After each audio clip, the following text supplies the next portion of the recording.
This is protein packed and yet tasty soya keema ka paratha.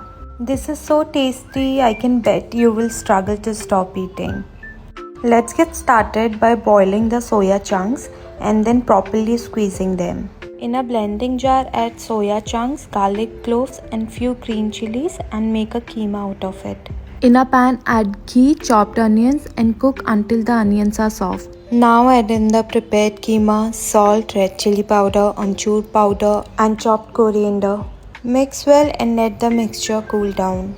Now roll out the dough, add in the sufficient amount of filling and shape it into paratha. You can shape them into any of your choice. I prefer round because it's very easy for me.